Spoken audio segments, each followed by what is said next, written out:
Eh bien, bienvenue et bonjour à tous. Donc, il va y avoir une petite section interactive pour cette masterclass au moment de la démo, juste avant la fin, donc d'ici une dizaine de minutes. Je vous propose qu'on démarre directement par ce que vous attendez, c'est où sont les clients, en fait. On va regarder un petit peu ça. Donc, je vous partage un document que je pourrais vous partager après sans souci, vous me le demanderez en commentaire de l'événement. Et puis, je vous partagerai également et je le placerai directement en commentaire de l'événement, le guide Sprint Mission, qui est un guide beaucoup plus global, avec une méthode globale qui vous permet de trouver des missions. Voilà. Là, dans ce que j'ai appelé le Growth Patchwork, c'est un condensé entre Growth Hacking et le patchwork stratégique de l'effectuation. Donc, on dépasse un peu le cadre de Sprint Mission pour apprendre à prospecter. Et prospecter, ça commence par trouver à qui parler, en fait. Parce que prospecter, c'est juste parler à des gens, hein. C'est pas quelque chose d'incroyablement technique. Il faut pas, enfin, nous, en tant que freelance, on ne va pas devenir des commerciaux professionnels. Alors, qu'est-ce que c'est que cette histoire de Growth Patchwork? Pourquoi moi, je suis freelance? Donc, je continue à chercher à trouver des missions, hein, j'en trouve régulièrement et j'en passe même aux copains. Et pourquoi je suis allé aussi loin? Parce que finalement, en 2021-2022, c'était simple, hein. On allait sur Freework, on trouvait une annonce, pouf, on répondait, basta. En fait, souvent, même pas besoin d'aller chercher, on était assaillis en MP par les ESN, hein. Moi, c'était au bas mot une demi-douzaine ou une dizaine de messages par semaine, pas tous qualitatifs, hein. Justement, les missions les moins disantes arrivaient comme ça, généralement. Et donc, on ne voyait pas vraiment le marché. Mais au moins, on avait de l'activité. Là, on voit très bien le marché, on voit bien que c'est vide, et donc c'est un peu compliqué. Donc, on est obligé de devenir entrepreneur. Il y a une méthode pour s'organiser quand on va explorer un marché, une méthode pour les entrepreneurs qui s'appelle l'effectuation. Elle ne se base pas sur le fait de regarder comment fonctionnent les entrepreneurs qui ont le mieux réussi, mais comment fonctionnent les réussites ordinaires. Voilà, les trois quarts des gens qui ont une boîte et qui gagnent leur vie, qu'est-ce qu'ils ont fait pour ça? Il y a 5 principes pour ça. La première chose, c'est de démarrer avec ce qu'on a et donc d'être très pragmatique dans ce qu'on va avoir comme objectif. Le deuxième principe, c'est de raisonner en perte acceptable. C'est-à-dire qu'on ne va pas investir des sommes folles, on ne va pas aller chercher des venture capitalistes à la Silicon Valley qui vont subventionner notre entreprise, Uber au hasard, pour prendre des parts de marché, pour être le numéro un partout, même si on perd de l'argent. Parce qu'après, une fois qu'on sera numéro un, qu'on aura un monopole, là, on fera payer les gens très cher et on se remboursera. Non, nous, on crée une entreprise qui doit être rentable.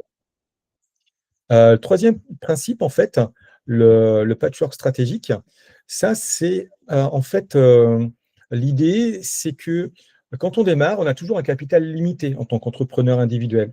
Eh bien, en s'associant avec d'autres personnes, en s'associant dans la communication, on va pouvoir en fait accéder à des moyens supplémentaires. C'est comme de la pub, mais qu'on n'a pas à payer en fait. Donc, grâce à nos partenariats, on va pouvoir communiquer et puis c'est plus sympa d'évoluer ensemble et de chercher des clients ensemble à plusieurs freelances, par exemple. 4e principe, en fait, on va tirer parti des surprises. Donc, c'est le principe de la limonade. Un entrepreneur, en fait, les trois quarts des entrepreneurs sont opportunistes. Ils ne savent pas ce qui va se passer. Personne ne peut prédire l'avenir. Ça, il n'y a que Madame Mirma qui fait profession de prédire l'avenir. Donc, ce qu'on fait, c'est que on fait des tests. Certaines choses marchent, d'autres pas. Et puis, en faisant ces tests, on découvre des opportunités et on les teste. Et en fait, à chaque fois, c'est une boucle, c'est un cycle. À chaque fois qu'on va créer des partenariats, ça va nous ouvrir d'autres opportunités. Du coup, on va faire des tests. L'environnement va changer. Certaines choses qui pouvaient marcher avant ne marchent plus. Certaines choses qui ne pouvaient pas marcher avant ou dont on n'avait pas conscience, eh bien, elles se présentent comme des opportunités. On va les tester. Et le 5e principe, c'est d'être le pilote dans l'avion, donc de décider du cap à chaque fois. Là, on est renvoyé à notre propre responsabilité. Il y a un 6e principe qui a été inventé qui fait partie du livre sur l'effectuation, mais que je trouve intéressant, c'est la confiance a priori. C'est-à-dire que si vous doutez de vous, ça va être compliqué. Et pour avoir confiance, il faut avoir concrètement notamment de l'épargne ou des droits à CELIC, parce que sinon, effectivement, on va vite paniquer. Euh, donc, on associe d'autres principes, le développement par la clientèle. Ça consiste tout simplement à faire une enquête marché en parlant aux gens juste de leurs problèmes, pour découvrir les problèmes qu'ils ont, sans chercher à leur vendre quoi que ce soit. Ensuite, le social selling, donc ça consiste à vendre sur les réseaux sociaux notamment. Euh, donc, en se focalisant sur un petit nombre de clients avec lesquels on a très envie de travailler. Ça ne sert à rien de se dire je vends aux PME. Fais-moi une liste de 20 PME avec lesquelles tu as envie de travailler et contacte-les cette semaine. Ensuite, des méthodes de vente. Donc, ça, on ne verra pas ça dans le cadre de cette masterclass, hein, mais donc le spin selling, le challenger sale, donc c'est les méthodes de vente les plus efficaces en fait. Et puis le growth hacking, on ne verra pas ça non plus dans le cadre de cette masterclass. On va se focaliser juste sur une partie qui est comment on trouve les clients. Mais le growth hacking, en fait, c'est l'idée qu'on développe un système qui permet aux clients de nous trouver plutôt que nous d'aller solliciter en permanence les gens. On démarre toujours par aller solliciter les gens, mais il y a quand même une partie de contenu qu'on peut faire qui peut attirer les gens. Et à la fin, quand ça marche bien, on trouve comment renverser le principe et faire en sorte que ce soit les gens qui viennent nous voir et non pas nous qui allions les voir. Donc, on parlait par exemple des grandes surfaces pour faire nos courses. Généralement, qu'est-ce qui fait qu'on va dans une grande surface? On a vu l'enseigne, on a vu la publicité. Il y a plein de choses qui nous ont amenés à aller voir l'enseigne et, et à se dire, mais OK, j'ai un Super U pas loin de chez moi, où est-ce qu'il est? J'y vais. Euh, une difficulté que je vois, je me suis payé pas mal d'accompagnements là, depuis 2 ans, mais rien qu'en 2024, j'ai dépensé 10 000 euros dans 5 accompagnements. Un accompagnement, c'est entre 2 500 et 3 000 euros souvent. Il y en a quelques-uns qui sont gratuits, en fait, qui sont financés par l'Union européenne. Et en fait, on se grille souvent. C'est-à-dire qu'on nous incite à travailler, travailler, travailler, puis on a l'impression que travailler beaucoup, c'est s'assurer le succès, mais en fait, quand on travaille beaucoup, ce qu'on s'assure, c'est l'échec. Parce qu'en fait, on va juste se griller, on va plus savoir où on va. Et c'est pour ça que les méthodes avec lesquelles j'accompagne d'autres freelances, c'est un side business pour moi, c'est pas un truc qui me rapporte de l'argent, c'est pour répondre aux gens qui me posent des questions, c'est tout.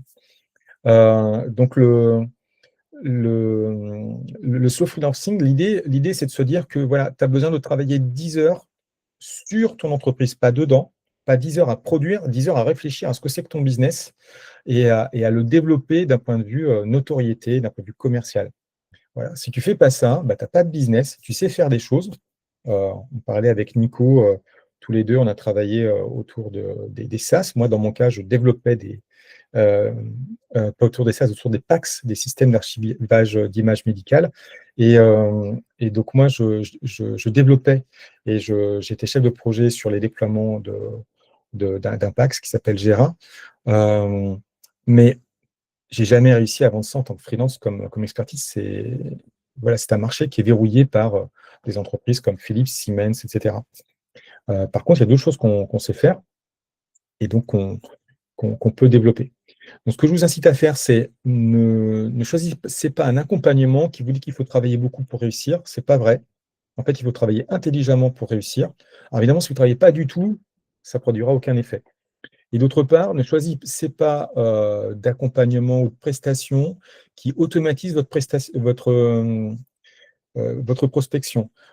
Parce que la prospection, c'est d'abord des conversations entre les êtres humains. Et puis nous, on est des développeurs, on sait que automatiser un process qui n'est pas validé, c'est automatiser quelque chose qui ne fonctionne pas. Donc, on n'aura pas plus de production à la fin. Donc, oui, il faut faire du volume dans la prospection, mais seulement quand on a trouvé ce qui marche. Tant qu'on n'a pas trouvé, il faut faire plutôt de la qualité, se focaliser sur la qualité. Et même lorsqu'on passe à une forme de volume, il faut rester sur quelque chose de qualitatif. Et c'est difficile. Donc, la prospection, il n'y a pas de hack, c'est juste des conversations entre humains avec le fait d'aider les gens, d'essayer de les aider avec la posture du problem solver et le giver first. Ce que je fais avec vous, je vous offre une méthode qui vaut 2 880 euros, et vous l'avez gratuitement. Et je ne vous demande rien en retour, même pas votre email, ça ne m'intéresse pas. Si ça marche, tant mieux, c'est génial. Parlez-en, faites-en profiter des copains. Et si vous avez des difficultés, à ce moment-là, vous aurez déjà les bases et on pourra voir ensemble si je peux vraiment vous aider sur vos problèmes. Donc, faites ça. Juste parlez aux gens, intéressez-vous à leurs problèmes et essayer de leur proposer des solutions sans chercher à vendre. Par contre, lorsque vous tombez sur un problème dur, un problème douloureux, urgent et reconnu par la cible, là, il y a une valeur. Vous allez pouvoir échanger votre temps contre son argent. Et en fait, ce qu'elle fait, elle, bah, ce qu'on fait tous, en fait, hein, quand on achète, un service ou n'importe, c'est qu'on échange notre argent contre le temps des autres parce qu'autrement, ça nous prendrait trop de temps. Donc, par exemple, moi, je suis pas plombier. Quand je veux faire de la plomberie, je fais appel à un plombier et j'échange mon argent contre son temps. C'est mieux fait et ça me prend moins de temps que si je devais le faire moi. Alors le social selling, c'est l'art de vendre sur les réseaux sociaux avec, 2 phases. Donc généralement, on va faire 2 rendez-vous. Un rendez-vous découverte qui est la phase ultime de ce qu'on appelle le setting, mettre les gens en condition d'acheter et un rendez-vous de closing où on va conclure la vente. En fait, dans le setting, on vérifie si la personne, on peut l'aider et si on peut l'aider, bah, on lui propose un autre rendez-vous où là, on va lui proposer une solution. Une fois que cette solution est validée, bah, à ce moment-là, on va pouvoir, faire la transaction. Tant qu'on n'a pas réuni ces éléments, il est trop tôt et la personne n'achètera pas et c'est normal parce qu'on n'a pas une solution à son problème le plus important. Alors, pour, heu, pour trouver des clients, déjà, il faut savoir ce qu'on fait. Je vais survoler très rapidement cette section, mais vous aurez le document, il lui-même, il renvoie vers d'autres liens. Donc savoir ce qu'on fait, c'est, je vois tous les jours des gens qui me disent: «Moi, je sais ce que je fais, je suis développeur PHP, je sais à qui je veux vendre à des startups». Bah, en fait, tu es noyé dans la masse, personne ne sait ce que tu peux faire et surtout tu parles pas au client, de lui. Là, tu parles de toi et de ce que tu fais. Or, si tu es développeur PHP, mais que ta spécialité, c'est de remettre en ordre les legacy, et donc de réduire la dette technique, tu as beaucoup plus intérêt à expliquer que tu es quelqu'un qui réduit la dette technique, plutôt qu'à expliquer tout ce que tu maîtrises en matière de PHP. Alors, une première chose que vous pouvez faire, c'est commencer avec la fameuse méthode Ikigai, donc l'intersection de ce que vous aimez, ce pourquoi vous êtes doué, ce pourquoi vous avez déjà été payé, et ce que les gens demandent. Là, vous voyez des annonces et ça peut vous permettre de trouver un premier positionnement. Il vous faudra, quelques heures pour trouver votre Ikigai, pour trouver votre, zone de génie, donc quelque chose qui vous différencie des autres freelances. Là, il vous faudra plusieurs semaines ou mois. Et puis, pour trouver votre monopole personnel, quelque chose que personne ne peut copier, où il y a aucune concurrence, là, il vous faudra des mois, parfois des années. Alors, pour définir sa cible, on pense à quelqu'un qu'on connaît, pour qui on a déjà travaillé. On regarde ses anciens clients, des gens qui ont été contents de nous et des gens avec qui on a été content de travailler. Et puis, bah, on fait une petite fiche où on met le nom de cette personne, ce qu'on a fait avec elle, et cetera, le problème qu'on résolvait. Et ensuite, on cherche des gens qui ressemblent à cette fiche. Évidemment, je passe très vite. Chacun de ces slides mériterait une masterclass à lui tout seul, et une masterclass de plusieurs heures. D'autre part, je vous l'ai dit tout à l'heure, parler à tout le monde, c'est parler à personne. Si vous ne choisissez pas une niche, personne ne se souviendra de vous. On connaît tous des garages, diesel qui se spécialisent plutôt dans les poids lourds et où des gens vont faire entretenir leur voiture parce que c'est aussi une voiture, diesel et finalement, il est c'est pour le garagiste, il sait faire aussi et il le fait. Lui, il s'est lancé au départ pour parler aux gens qui ont des gros camions et puis, il y a d'autres personnes qui viennent le voir et qui disent: «Bah, tiens, est-ce que tu pourrais pas m'aider parce que les garages spécialisés sont trop loin, toi, tu es juste à côté, est-ce que tu pourrais résoudre mon problème?» «Bah, ouais, je peux le faire, OK, tiens, là, j'ai du temps entre deux clients, vas-y, amène-moi ta voiture, je te règle ça». Donc le fait d'être hyper spécialisé, ça vous rend visible, ça vous rend mémorable et les gens vont vous appeler pour votre spécialité et ensuite ils vont vous demander d'autres choses parce qu'ils vont être satisfaits de vous et que vous allez découvrir d'autres problèmes à résoudre dans leur entreprise. Alors pour construire un process de prospection, on ne va pas chercher à parler à toutes les PME et on ne va pas financer une campagne de pub sur Google ou sur Facebook. En fait, on va utiliser, le marketing basé sur les comptes. Donc, on va identifier des comptes clés, un petit nombre d'entreprises avec lesquelles on veut travailler. On va aller leur parler, leur envoyer de la valeur, c'est le nurturing et ça va créer des opportunités. On va voir ensemble comment les utiliser lorsqu'on a trouvé des leads. Ensuite, donc, on va voir que pour catégoriser les leads, on va s'appuyer sur les 5 stades de conscience de Gene Schwartz. Donc les livres de Gene Schwartz sont épuisés, ils sont super chers en occasion, c'est 200-300 € parce qu'en fait, Tout le monde veut les lire. Mais ce qu'il y a à retenir pour l'essentiel, c'est qu'il y a 5 stades de conscience. Il y a des gens qui n'ont pas conscience de leurs problèmes. Vous n'arriverez jamais à leur vendre quoi que ce soit. Quand ils ont conscience de leurs problèmes, là, vous pouvez commencer à leur parler, mais ils n'achèteront pas tout de suite. Il faut qu'ils aient confiance dans une solution qui pourrait résoudre leurs problèmes. Mon vélo est crevé, tiens, je vends des chambres à air, est-ce que ça t'intéresserait? Ah, ça peut peut-être résoudre mon problème, tiens. Voilà. Mais je vais aller voir, je vais faire le tour de tous les marchands de chambres à air pour être sûr que c'est vraiment la solution. Je vais aller voir d'autres magasins de vélo et tout pour être sûr de ça. Après, ils ont conscience du produit, donc ils se disent, en fait, effectivement, c'est une chambre à air qu'il me faut et c'est la tienne parce que c'est la meilleure du marché. Et puis après, il y a la conscience maximum. C'est lorsque c'est les gens qui viennent même vous voir ou qu'en entretien découverte, ils se disent: «Bah ouais, ce que tu me dis, c'est exactement ce qu'il me faut. Let's go». Donc on va commencer par contacter les gens qui sont les plus chauds et après on verra les gens qui sont des prospects froids. Et c'est ce qu'on va faire. Est-ce que vous avez des questions à ce stade?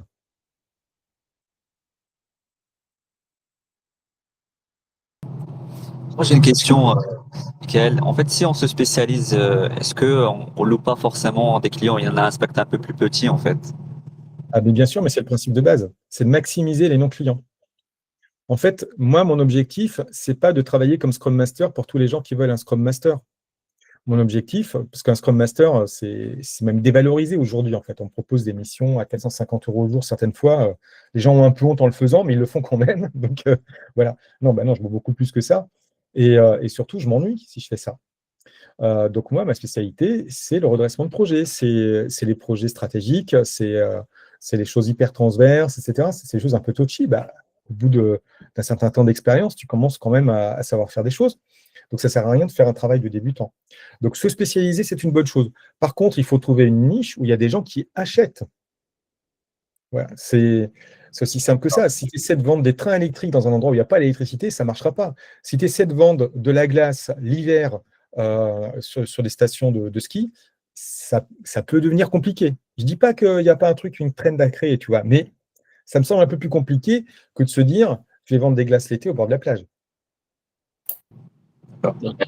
Oui, mais c'est la neige qu'il faut prendre. Mais de toute façon, moi j'aimerais bien poser la question un peu la tarification. Qu'est-ce que C'est hors sujet, Nico. Donc, on traitera ça sur le Slack. Dans le document que je vais t'envoyer, il y a un lien vers un Slack. Sur Slack, tu as un canal questions-réponses et tu me poseras toutes les questions que tu veux sur tous les sujets que tu veux. D'accord, merci. Et ce sera avec plaisir que j'y répondrai. Oui, Donc, merci. on a fait une introduction assez longue parce que je vois beaucoup de gens se lancer à chercher des clients alors qu'ils ne savent même pas ce qu'ils veulent vendre. Ils imaginent qu'ils vont vendre leur activité qu'ils vendaient au grand compte aux PME telle quelle. Non, il faut un autre emballage. En fait, il faut reprendre ce que vous savez faire et trouver ce qui est vraiment utile et pour quelle PME précisément. Voilà. Il y a des gens qui font des sites web que pour les boulangers. Il y a des gens qui font des sites web que pour les hébergements, hôtels, etc.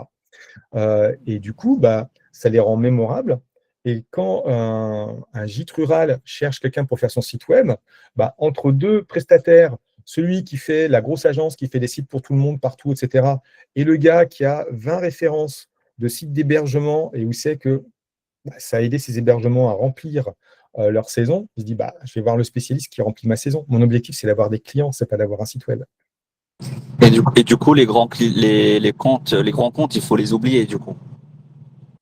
Ça dépend. Et c'est pour ça que Sprint Mission, donc le carnet de bord Sprint Mission, te permet d'explorer en commençant où tu es. Tu fais bien d'effectuation, bah, c'est ça. On commence où on est. Euh, on commence par la façon dont tu trouvais des clients jusque-là. Je t'aide à trouver des pistes que tu n'avais peut-être pas explorées. Une fois que tu as fait le compte et que tu n'as pas de mission, tu te dis bah, c'est bon, maintenant il est temps de changer de méthode. De toute façon, si je t'avais dit avant, il faut que tu apprennes à prospecter, ou autre chose, parce que la prospection, ce n'est pas la seule solution, tu n'aurais jamais accepté ça. Tu n'aurais jamais fait l'effort. Mais une fois que tu t'es bien cassé les dents, tu deviens un peu plus motivé. On est tous pareils, hein, et c'est normal. Et en plus, c'est rationnel. C'est-à-dire, pourquoi vous voulez que j'achète un 4x4 alors que j'habite en ville? C'est pas rationnel, c'est pas une solution à mon problème. Voilà, je n'ai pas besoin d'une voiture aussi grosse, aussi lourde, aussi chère, aussi consommatrice d'essence, etc. Je n'ai pas de problème, moi, de motricité. Je ne roule pas dans la boue. Pourquoi tu veux que j'achète un 4x4? Ah non, bien sûr. Ah, c'est juste que je me dis, enfin, les PME, ils ont moins de budget que les grands comptes et du coup, ça peut les freiner ou non? Oui, mais toi, tu leur vends, au lieu de leur vendre, en fait, des gros lingots d'or dilué, de l'alliage d'or, toi, tu vas leur vendre des petites pépites d'or, mais très chères. Donc, au kilo, c'est infiniment plus cher. Ok. Mais par contre, la pépite n'est pas chère, Ouais. parce que c'est pas lourd. Mais tu vas vendre beaucoup plus de pépites. Mais tout dépend des besoins de chacun. En fait, concrètement, dans les accompagnements que je fais et dans la démarche que j'ai moi aussi, euh, je veux dire, on connaît tous Malte, on sait qu'il y a des missions sur Malte. Ça vaut le coup de tenter pour voir si on trouve des missions sur Malte. Si on ne trouve pas, il faut trouver une autre option, etc. Moi, en fait, la raison pour laquelle aujourd'hui je me suis spécialisé à ce point, c'est parce que je ne trouve pas ce qui me convient à moi dans les canaux plus généraux sur lesquels tout le monde va. Mais sur Malte, vous avez plusieurs dizaines de freelances. Enfin, vous avez infiniment plus de freelances que de missions disponibles. Donc, de toute façon, il n'y a pas d'émission pour tout le monde. Et pareil sur un ensemble d'autres canaux voilà, qui sont un petit peu hors sujet. Donc, Ali, tes questions sont super. Tu iras sur Slack, tu les poseras et je pense que du coup, tu comprendras un peu mieux le truc. Parce que là, effectivement, on est limité par le temps pour avancer. Ok. Donc, on va voir justement où sont les clients. J'ai dit, il y a des clients partout. Est-ce que vous avez l'impression que vous avez trouvé, que vous voyez des clients partout et qu'ils vous parlent facilement? Ben, moi, c'est le cas. Mais c'est parce que justement, j'ai un positionnement d'abord. Donc, c'était la condition préalable. Et puis, ce qu'on va voir, c'est où est-ce qu'ils sont concrètement, par exemple, sur LinkedIn et en dehors, parce qu'il n'y a pas que LinkedIn. Donc, sur LinkedIn, euh, les gens qui se connectent une fois par an à LinkedIn, parce que tout le monde ne se connecte pas au même rythme, souvent, ils sont membres de certains groupes. Ils vont rarement s'inscrire à des événements, s'abonner à une newsletter, c'est pas fréquent parce qu'ils lisent assez peu leur feed. En fait, ils viennent mettre à jour leur CV. Du coup, ils consultent pas trop le feed, ils ne commentent pas. Quand les gens se connectent, commencent à se connecter un petit peu régulièrement, ils sont en période de plus ou moins de veille, etc. Euh, veille emploi ou veille technique, hein. Ils vont aller trouver des gens qui leur ressemblent dans des groupes et se rassembler un petit peu dedans. On fait tous partie d'au moins un ou deux groupes. Peut-être s'abonner à certaines newsletters parce qu'ils commencent à suivre certaines personnes en dehors de leur réseau direct, de leurs anciens collègues, lire leur feed, du coup se dire ah tiens, il y a ça qui est intéressant, tout c'est chouette, etc. Je pourrais apprendre telle ou telle chose, il me dit des choses intéressantes ce gars-là, j'ai envie de ça.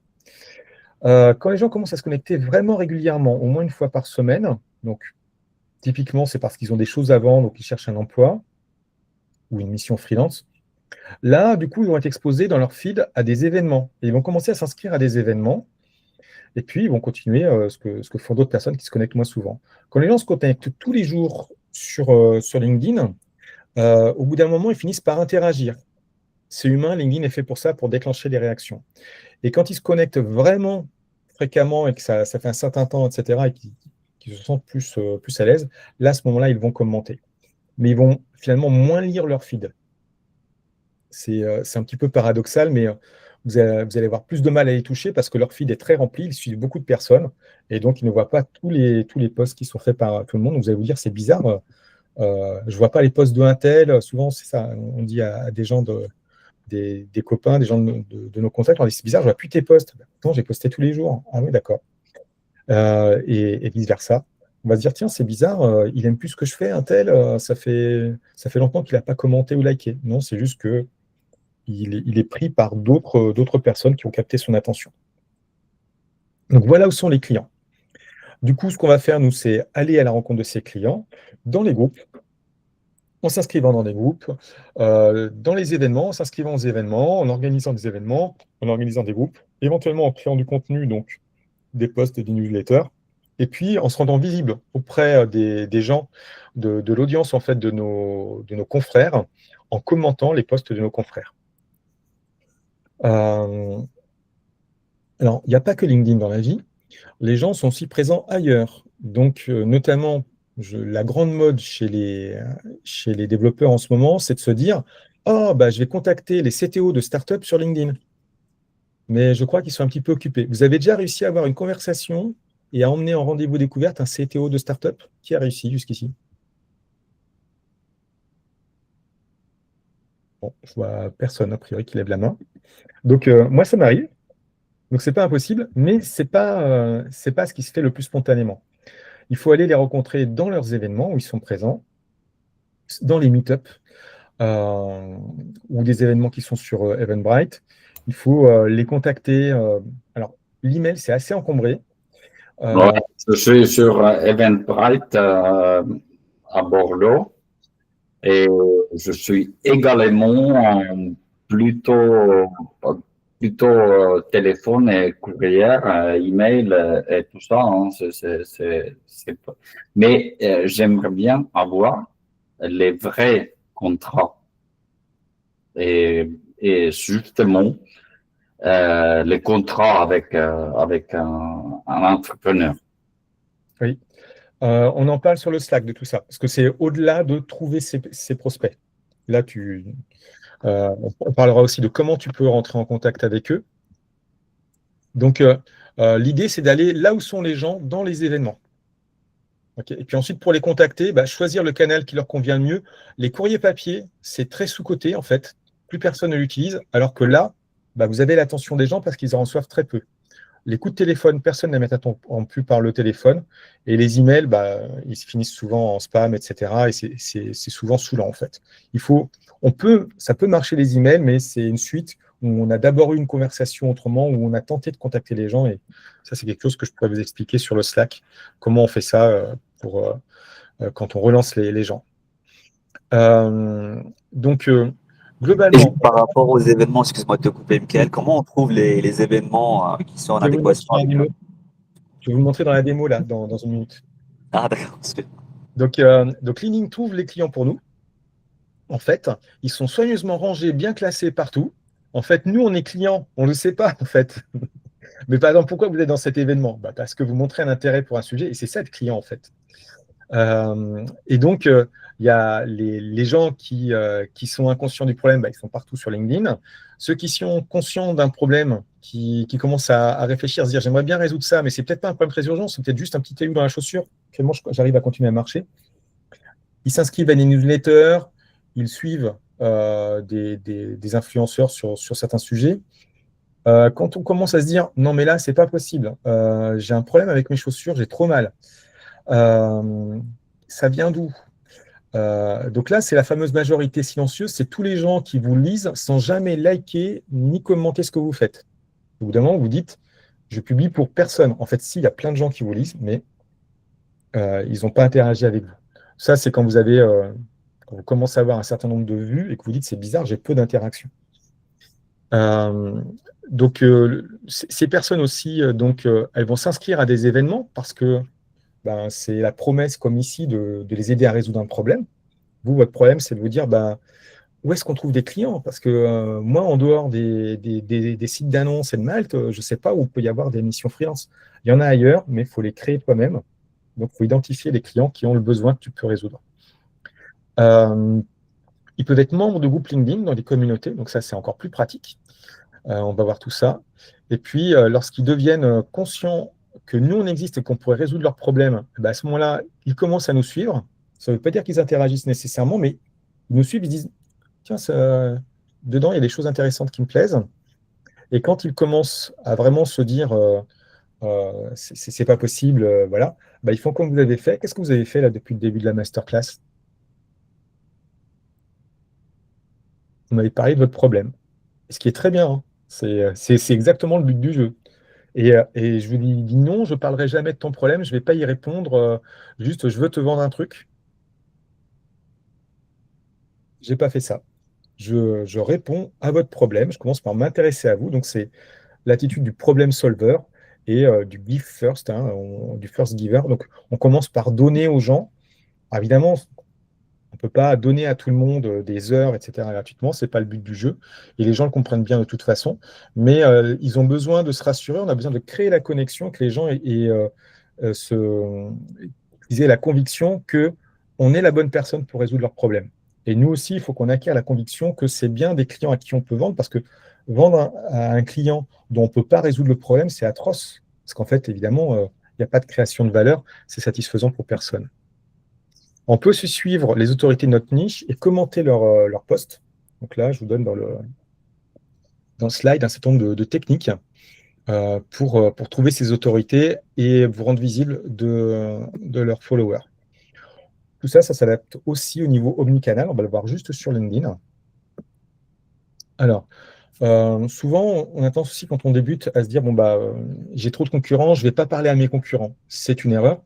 Ou le truc inverse, on est copain avec toutes les Scrum Masters et Product Owners de la planète, mais aucun d'entre eux n'achètera nos services. Voilà. Par contre, ils peuvent nous recommander. Donc, c'est pas nul. Voilà. Allons-y pour une démo. Alors, je vais ouvrir un petit onglet LinkedIn.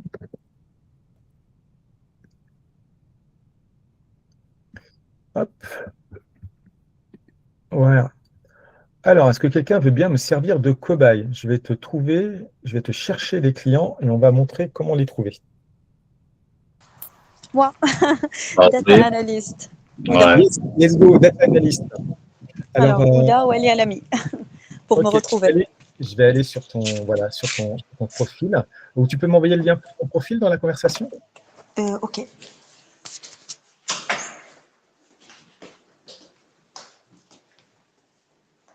Pendant ce temps, moi, je vous partage le support de cette présentation.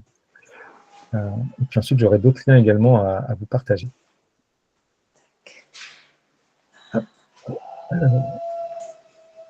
Franchement, je ne sais pas comment on peut partager.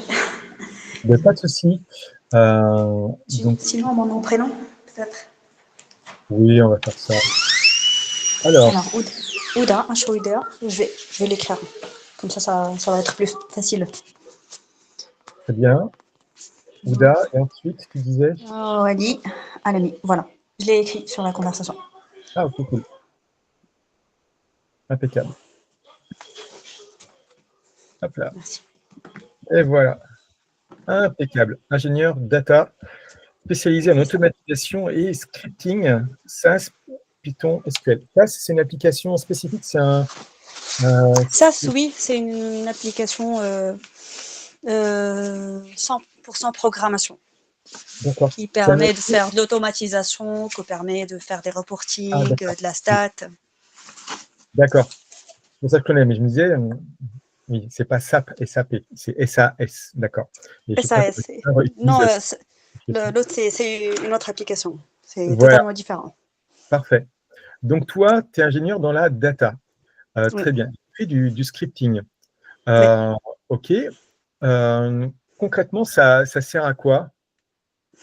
En fait, je fais de l'analyse de données. Je prends des données structurées, non structurées. J'essaie de les analyser, de les exploiter afin d'aider à la décision.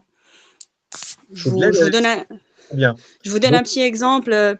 Oui, voilà. On a une infidélité de clients sur une zone. Du coup, moi, je me focalise sur cette zone. J'essaie d'analyser le maximum de données et de voir pourquoi les clients ils partent. Et dans une étude que j'avais faite, en fait, c'était un problème de débit en ADSL et du coup, il fallait leur proposer de la fibre optique pour les fidéliser. Donc toi, tu peux C'était ça la solution. Marketing officer, par exemple, dans les startups. Comment? Tu peux travailler pour un chief marketing officer. Il a des datas, il veut en tirer des insights, et donc tu peux travailler pour lui. Oui, c'est ça. Pour aussi des gens qui ont des sites e-commerce, des éditeurs de sites e-commerce, etc. Mais on peut commencer par ça. Donc, on va chercher des CMO. Alors, là, tous les gens qu'on voit ici, ces personnes, ce sont des prospects froids. Ils ne nous connaissent pas. Donc, ça va être très bien pour leur parler, etc. Qu'est-ce qu'on peut faire? On peut aller ici dans les événements. Alors, il n'y a pas d'événements pour les CMO, mais il y a sans doute des événements sur le marketing. Un synonyme aussi marketing, c'est growth hacking. Vous voyez, les événements, j'en ai trouvé un certain nombre. Voilà. Alors, j'en choisis un qui me convient, donc plutôt autour du marketing et de la data. Alors, ou simplement juste la data. Juste la data. Exploitation des données. Qu'est-ce qui te paraît pertinent là? C'est ça, exploitation de la donnée. Parfait. C'est ce qu'on va faire. Pour pouvoir parler aux gens qui sont inscrits, il faut participer. On va participer. Ensuite, pour pouvoir leur parler, il faut qu'ils soient contacts de rang 1. Eh ben, on va les ajouter dans les contacts de rang 1. On va dans l'onglet networking. Hop, ces participants-là, ils sont tous là. Très bien. Hop, lui, je veux, pouf, je clique sur me connecter. Boum, il va regarder mon profil. Il va se demander, tiens, est-ce qu'elle peut me rendre service ou pas? Et ensuite, il va ou pas de devenir contact. Ça, c'est un peu brutal. Ça marche pas mal, mais il faut avoir déjà optimisé son profil LinkedIn. Là, je ne vais pas me connecter à toi parce qu'en fait, si, moi, il n'y a pas de problème, mais il y a une difficulté, en fait, là, c'est que, tiens, d'ailleurs, je vais le faire puisque j'en parle, c'est que tu me donnes rien qui me permet de me dire, elle peut résoudre mon problème. J'arrive, c'est bizarre, et est-ce que cette personne existe? Qu'est-ce qu'elle fait? Ah, ça, par contre, c'est clair. Là, en termes de SEO, on peut te trouver. Après, on va regarder ta section info. Tu nous parles de toi. Ouais, mais moi, je veux qu'on me parle de moi, là. J'ai un problème, moi, tu ne me parles pas de mon problème. Après, tes expériences, tout ça, il faut que ce soit rassurant. Ici, il n'y a pas d'icône, c'est pas rassurant. Voilà, etc. Donc, tout ça n'est pas grave, hein. Tout ça, ça se résout très bien. C'est pas un problème grave, mais c'est pour te montrer la démarche. Alors maintenant, on va regarder, on a dit que nos clients, ils étaient aussi dans des communautés, dans des groupes. On va aller dans des groupes pour voir si on trouverait des clients. Donc ici, je vais trouver des groupes dans lesquels dont je suis membre. Donc même recherche que tout à l'heure, sauf que je filtre sur groupe. Et puis ensuite, donc moi par exemple, French Tech Hub, j'ai des clients dans French Tech Hub. Hop, je vais regarder les membres. Hop. Alors les 3/4, c'est des confrères, donc je ne vais pas aller les prospecter. Mais il y a sans doute des gens qui peuvent être pertinents. Donc moi, je cherche des CTO de SaaS. Charlie Essen, pouf, tiens, je vais lui envoyer un message. Pof. Et c'est gratuit. Alors lui, il se trouve que c'est un contact de rang 1, donc c'est triché, mais est-ce qu'on va en trouver? Parce qu'il faut chercher un petit peu quand même, hein. C'est pas non plus en claquant des doigts que ça se fait. Mais c'est assez rapide. Vous voyez que je suis membre depuis pas très longtemps de ce groupe, et ça me permet quand même d'accéder à tout le monde. Plop, plop. Un co-founder. Pof. Vous voyez, je peux lui envoyer un message. Pourtant, il est au 3e rang par rapport à moi. Je ne devrais pas pouvoir lui envoyer un message. Dans les groupes, on peut envoyer un message à qui on veut. Ensuite, on a parlé des événements, des groupes. Ensuite, il y a des gens. Il ne faut pas les chercher loin, en fait. Ils sont là. Ils attendent que de vous parler. Évidemment, si on ne publie pas, c'est plus compliqué, hein. Mais si on publie un petit peu, il y a des gens qui interagissent. Ceux-là, souvenez-vous, on a dit qu'ils étaient très, très, très intéressés. Qui est-ce qui est très intéressé? Ici, j'ai dit, tiens, si tu es agiliste, je te propose, je prends 4 personnes que j'accompagne gratuitement. Ça vaut 2 888 €. Mais là, je vous le donne. Évidemment, une petite contrepartie, mais qui est franchement dérisoire, et qui est au contraire un bonus pour la personne. Et vous voyez, ouf, ça ne serait pas un prospect pour mon accompagnement justement d'agiliste?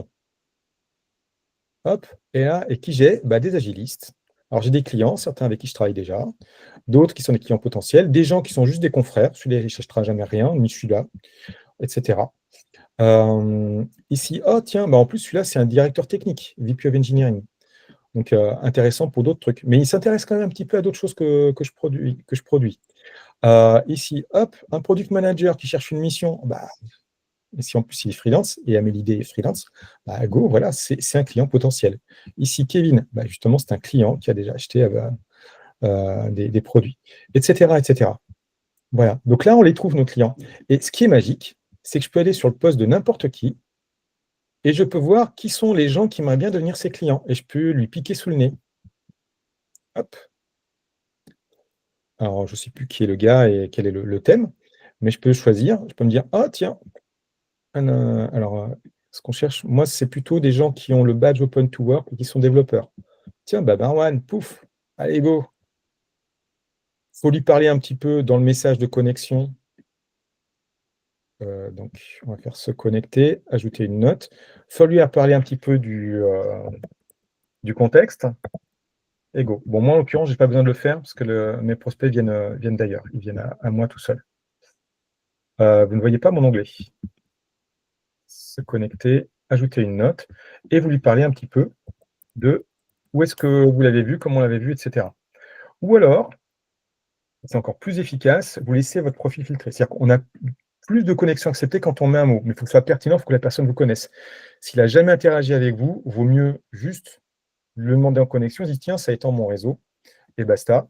Et soit il se dit non, jamais de la vie avec ce type de profil, soit il se dit ok, ça roule. Voilà. Est-ce que ça vous a montré déjà où sont les clients? Oui. Alors évidemment, vous allez me dire, tu es allé super vite, etc. et tout. Mais je vous jure, c'est pas plus lent que ça, hein. Enfin, quand je fais du done with you avec les freelances, ça va très vite. Ce qui est long, c'est la préparation. Parce que tant que tu ne sais pas à qui tu veux vendre, ça ne sert à rien. Tant que tu n'as pas une offre, tant que tu ne réponds pas à un problème, ça ne sert à rien. Donc, il faut commencer au départ par un customer discovery, donc aller voir des gens et communiquer un petit peu pour leur dire, bah, tiens, j'ai un sondage, j'ai une enquête, etc. Je réfléchis à créer une entreprise dans tel domaine, ainsi de suite, ou à vendre tel service, qui accepterait de parler avec moi pour m'aider à affiner l'offre. Les gens sont très sympas, ils acceptent. Et ça vous donne des informations. Et après, une fois que vous avez des informations, que vous savez quels problèmes les gens ont, là, vous parlez de leurs problèmes et ils viennent tout seuls. Alors, ce n'est pas magique, ça prend du temps. C'est pas comme ça que vous allez trouver une mission pendant 2 semaines. Voilà. Est-ce que vous avez des questions sur ce qu'on a vu? Moi, j'ai une question. Est-ce que tu conseilles de trouver des clients pour des missions courtes ou plutôt longues? Parce que si on est long, on est dans un effet tunnel et du coup, on ne prospecte pas. Prendre des missions courtes. Tout dépend de ce que tu veux, le stade où tu en es, etc. Donc, ce n'est pas une réponse de Normand. Ma préférence à moi, c'est avoir un flux continu de clients. Donc, travailler avec des clients les plus petits possibles et surtout les plus nombreux possibles. Et comment tu fais pour travailler avec plusieurs clients alors que tu es tout seul? C'est qu'en fait, tu ne travailles pas à plein temps. Ou alors, tu travailles à plein temps pendant un temps court. Par exemple, des développeurs qui vendent des missions où ils livrent au bout d'une semaine ou deux. Moi, par contre, ce que je fais, c'est que pour le redressement de projet, je n'accepte pas de travailler sur du redressement de projet à plein temps. Voilà, en fait, je vends un quart de mon temps à chaque client et je ne prends que 3 clients au maximum. Ok. Est-ce que vous avez d'autres questions? Moi, j'avais une question par rapport au fait de travailler en part-time, Oui. pas en full. Est-ce que c'est compliqué de le faire, de retrouver des missions en part? C'est compliqué. Ça dépend du métier. Il y a des métiers aussi plus faciles, etc. Mais globalement, oui, c'est compliqué. Encore une fois, grosso modo, pour lancer son entreprise, pour la réussir, il faut compter 3 ans. C'est pas qu'il faudra 3 ans au moins, c'est que si tu te donnes 3 ans, tu y arriveras. En faisant accompagner, etc. Quand je dis en se faisant accompagner, c'est que la BGE, par exemple, recommande, ils disent les entrepreneurs qui se font accompagner réussissent mieux, bah oui, parce qu'ils ne font pas des erreurs de débutants, ils sont conseillés, un expert comptable, etc. Donc, le plus difficile, c'est d'apprendre à vendre, mais ce n'est pas obligatoire pour travailler comme freelance. Enfin, moi, comme tout le monde, j'ai démarré par des missions longues chez des grands comptes. Et si aujourd'hui, je gagnais encore très bien ma vie comme avant avec ça, j'aurais eu aucune raison de changer de façon de trouver des clients et de changer d'activité. Quand tu te fais 5 000 € par mois net, tu n'as pas de raison de changer. C'est idiot. Voilà. Quand tu commences à voir que le temps est un petit peu long et qu'en fait, ça commence à être vraiment très challengé en termes de TJM, etc., là, tu te dis, bah, si c'est pour travailler, pour gagner à peu près ce que je gagnais avant en salarié, ça vaut pas trop la peine. Parce que 5 000 €, tu te fais 10 000 € de chiffre d'affaires par mois, c'est pas difficile à compter, hein, 550 par jour, plus 90 de frais, multiplié par 21 jours, tu te prends un mois de vacances, tu prends des vacances un petit peu de temps en temps, des petits week-ends allongés et tout, tout va bien. Il y a un mec quand même qui est un mois compliqué, hein, où il y a beaucoup de ponts, beaucoup de jours fériés.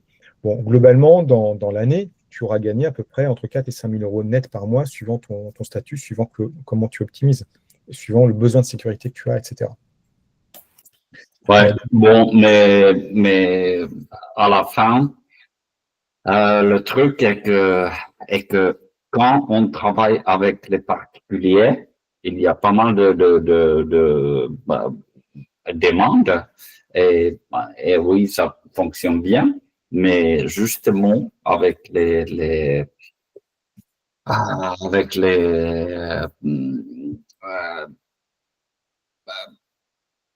plutôt être vraiment avec les entreprises, hein, c'est pas la même chose. Alors, Alors, avec les PME, si on peut avoir un flux régulier de clients, tout dépend de ce qu'on veut vendre, en fait. Donc ça, c'est pareil, c'est des questions à poser sur le Slack. Donc, donc, vous êtes venu, c'est gratuit. Vous avez le support, il est gratuit. Il y a le replay, vous me le demanderez, c'est gratuit aussi. Il y a un petit guide de la prospection. Donc, dedans, on trouve aussi comment trouver ses clients, c'est rappelé en un petit peu moins détaillé. okay. Donc ça, c'est offert aussi. Il y a un guide qui vous guide jour par jour pendant 4 semaines ce qu'il faut faire précisément pour trouver une mission. Moi, j'arrive jamais à terminer les 4 semaines. Je trouve toujours une mission avant. Alors, évidemment, ça dépend du réseau qu'on a, de la spécialité, de plein de choses, etc. Donc, voilà. Mais donc, avec ce guide, vous avez tout ce qu'il faut pour faire ça. C'est le même guide que j'utilise pour les gens que j'accompagne. D'accord. Donc là, vous économisez 2 888 €. Vous pouvez faire tout ça tout seul. En plus, vous n'êtes pas strictement tout seul. Vous allez sur le Slack, qui est gratuit également.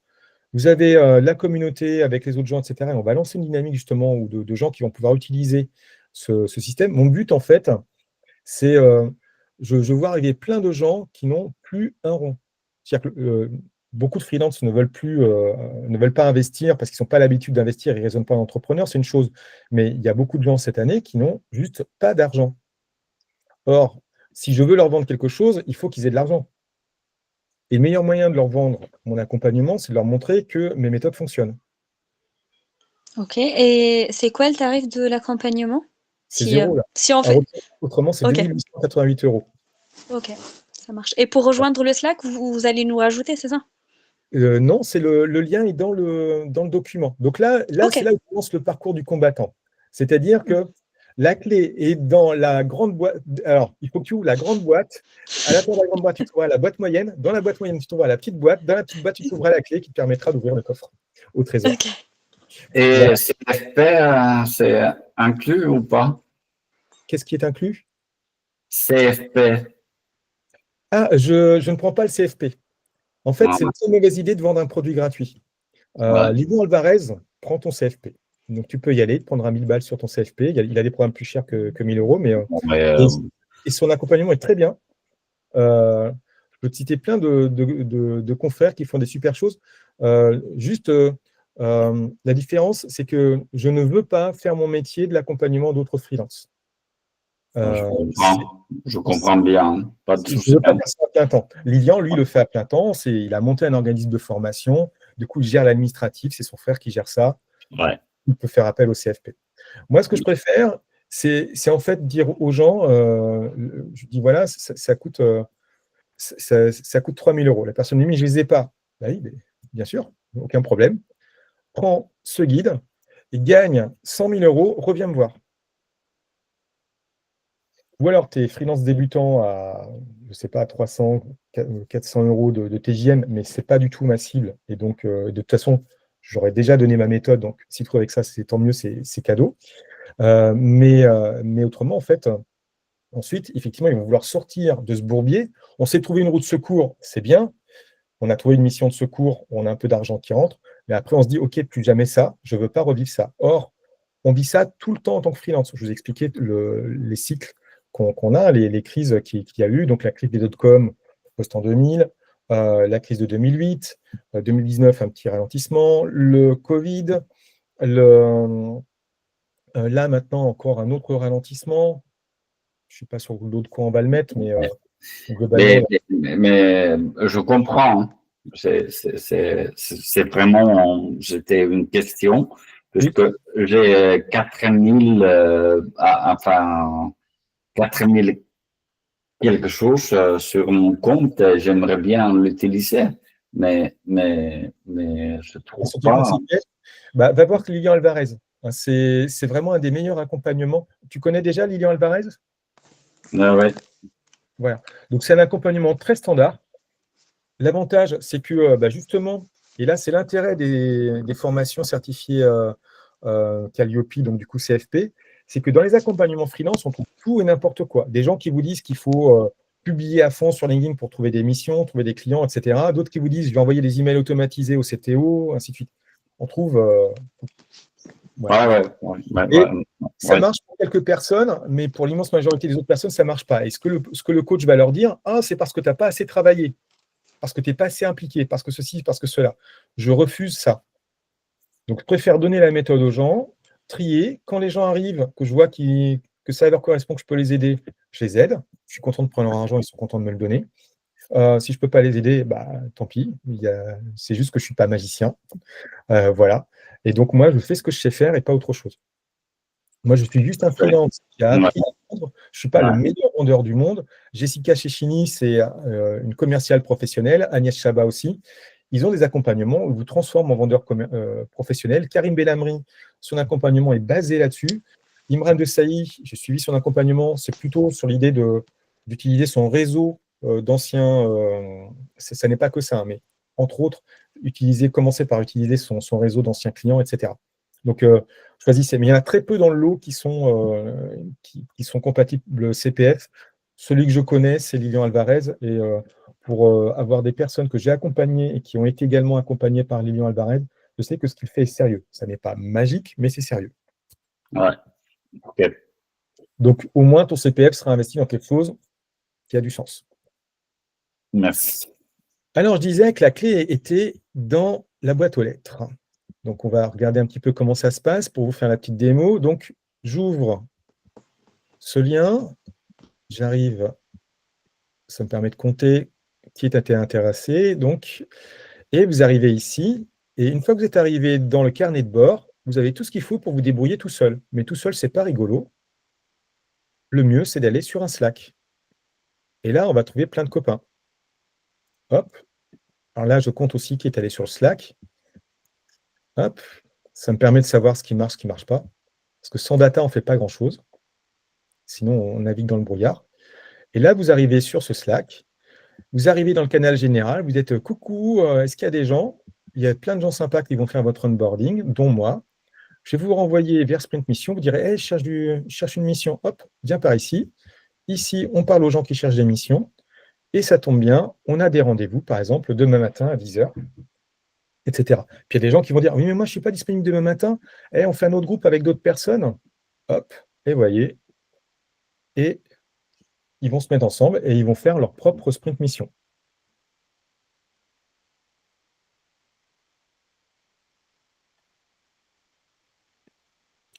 Donc ça fait un petit peu... ça peut sembler compliqué, mais vous voyez, je l'ai fait en 3 clics. Ça devrait être faisable.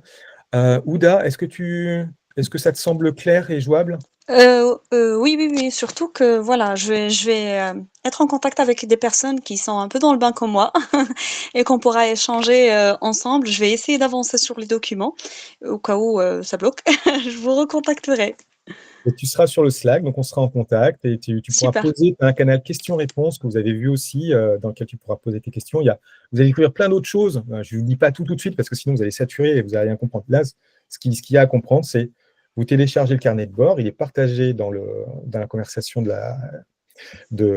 la visio. Je le remettrai aussi en commentaire de l'événement. Vous ne le trouvez pas, vous me taguez, vous répondez en commentaire d'un de mes posts, vous dites hey, « Mickaël, il est où le carnet de bord ?» Je vous l'envoie avec plaisir. Jérémy, est-ce que tu trouves ça compliqué ? Est-ce que c'est adapté à ton cas pour ce que tu cherches toi ? Non, c'est clair. Merci pour la présentation. Ravi.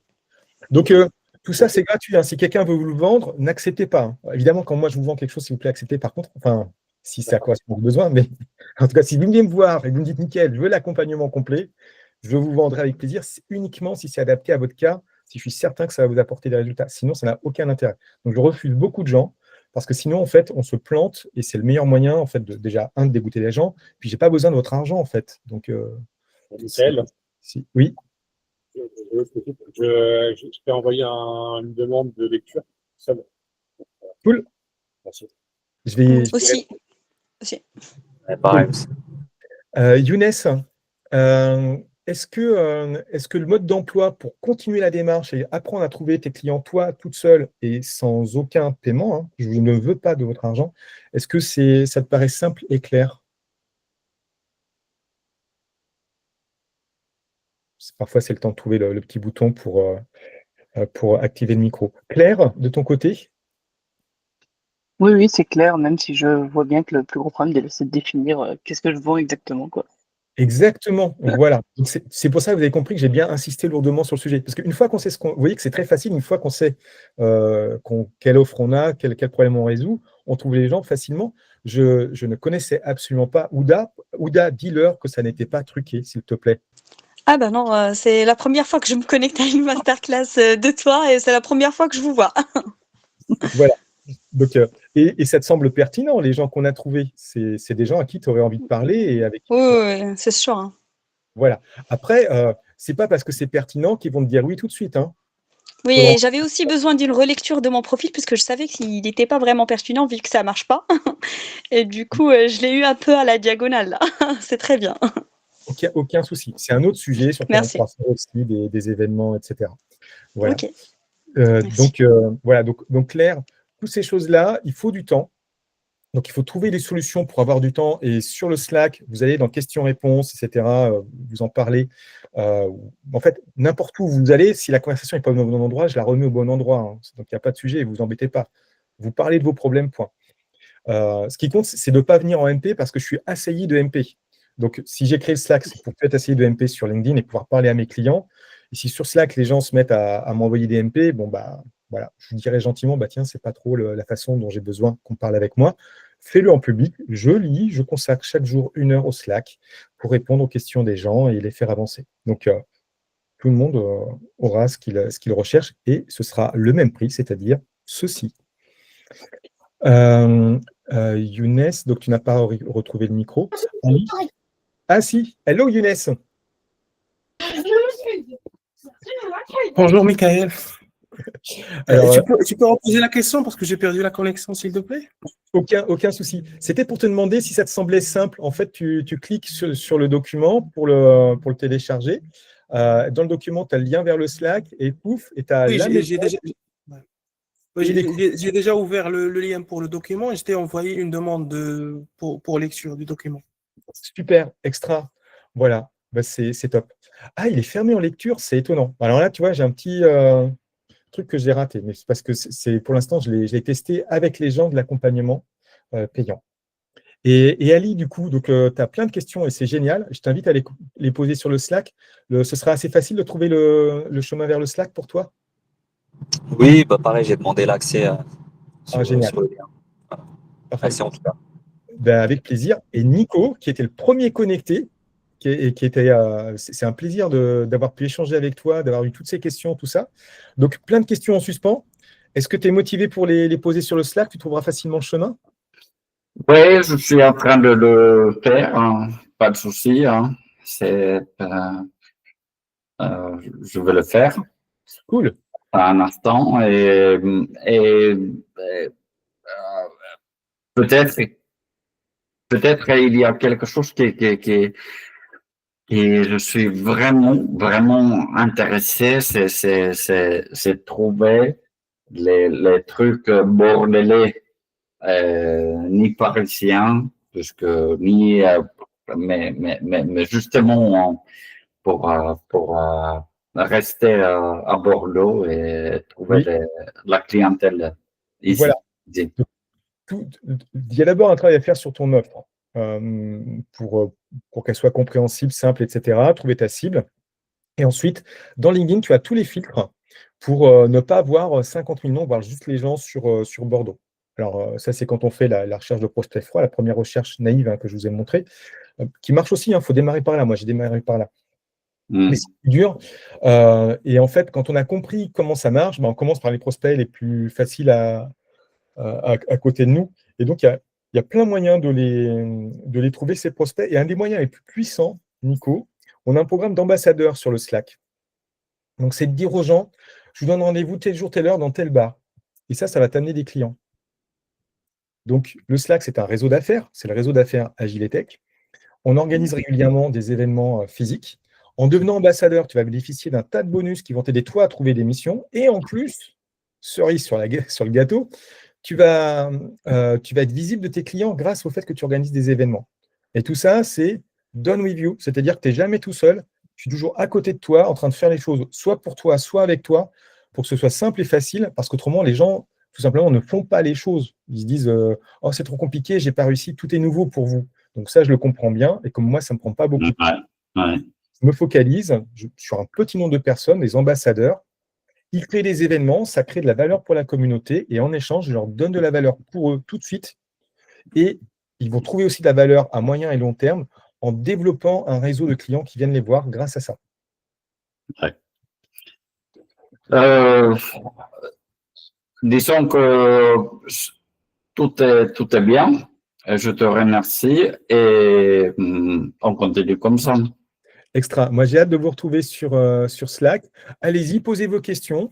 Si au bout d'une semaine ou 2-3 jours, vous n'avez pas de réponse, bah, vous repinguez, vous mettez @Michael. Est-ce que tu peux me répondre? Des fois, c'est que je suis un peu sous l'eau. Et donc, j'ai raté votre message. Et donc, comme ça, je vous répondrai avec plaisir. Et Michael, juste, est-ce que tu penses que c'est possible si on t'envoie un petit message juste pour regarder le profil LinkedIn pour avoir un avis? C'est possible ou pas? Non, c'est pas possible parce que tu imagines bien que tout le monde me demande ça. Mais par contre, fais-le sur le Slack. Sur le Slack? Ok. Vous êtes 2 à me demander ça. Donc, je suis en train de me dire, mais en fait, il ne faudrait pas faire un live sur le sujet. Et là, du coup, je résoudrais ton problème et celui de plein d'autres personnes en même temps. Et j'y consacrerai un peu de temps. Donc, c'est un super sujet. Je suis persuadé qu'il y a une demande énorme pour ça. Il y a des gens très bien comme Stan Gadania qui font ça pour pas très cher. Je crois qu'il a un peu augmenté quand même ses tarifs. Bon, sinon, c'est Emmanuel Bismuth, donc c'est un petit peu haut de gamme là. Mais oui, je le ferai avec plaisir parce que vous n'avez pas forcément besoin d'avoir un profil optimisé SEO et une super bannière faite par un designer comme moi. Vous n'allez pas investir autant d'argent. Mais juste les basiques, ça peut se faire dans le cadre d'un atelier. Je le ferai avec plaisir. Eh ben, je vous souhaite à tous une excellente journée, un bon appétit et je vous dis à très bientôt sur le Slack. Tchuss. Merci, au revoir. Merci. Bon après-midi. Merci beaucoup. Au revoir. Au revoir.